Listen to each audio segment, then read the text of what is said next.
మేడిగల్ Gandimaisamma MRO కార్యాలయం ముందు గాగిళ్లాపూర్ తండాకు చెందిన యువకుడు సిద్ధు ఆత్మహత్యాయత్నం.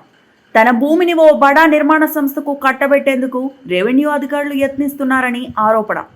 తన భూమికి హద్దులు ఏర్పాటు చేయాలని ఎంఆర్ఓ ఆఫీస్ చుట్టూ తిరిగితే 6 లక్షలు డిమాండ్ చేశారని యువకుడు మనస్తాపం.